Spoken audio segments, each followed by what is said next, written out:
Now, when you've got a couple of young kids around the house like I do, this kind of damage is, well, not all that surprising. What I think happened here is that my daughter found it was a lot of fun to swing on this gate, and her weight simply pulled that toggle right out of the wall. Now, I need to make a repair here that's strong enough to hold the new toggle when I put it back in again.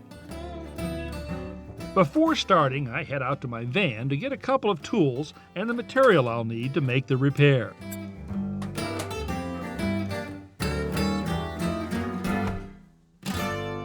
Now, this is a scrap piece of 1/2-inch wallboard. It's the same material the wall is made of. The first thing I'm going to do is to cut a small patch out of this that's slightly larger than the damaged area right here. To cut wallboard, I make 1 or 2 passes over the paper front with a sharp knife. Break the board, then score or cut the paper on the back.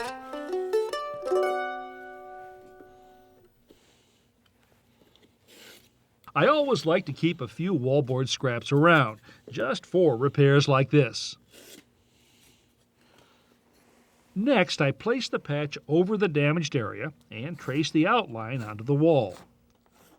I also mark the top.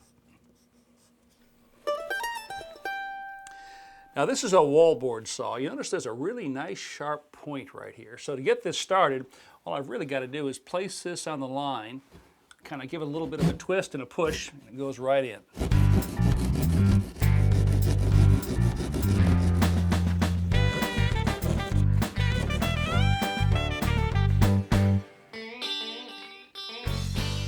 Well, that's just about a perfect fit. And when you think about it, well, it really has to be, because I used the patch as a template to draw the outline, and then I put this arrow up here so that when I put this back in, it's in the same position as it was when I drew the outline. Next, I apply some glue to the back of the patch, lay a piece of 1/4-inch plywood on top, and attach it by driving screws through the wallboard and into the wood.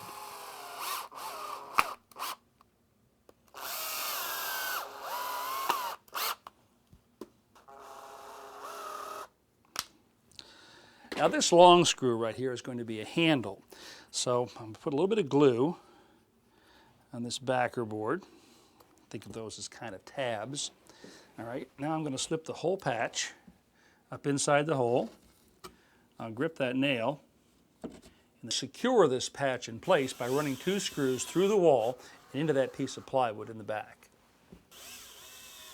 With the patch secured in place, I fill the gaps around the edges with joint compound.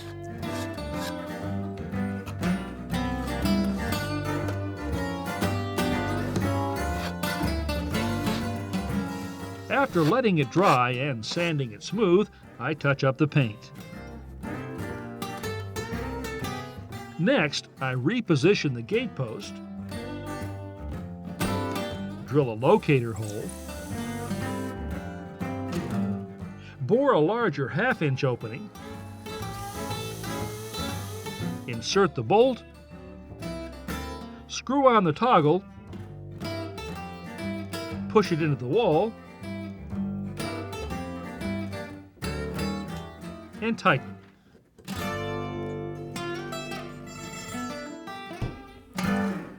Well, there we go, good as new. Actually, this is a little bit better than new because that toggle is now resting on the plywood and not just on the wallboard.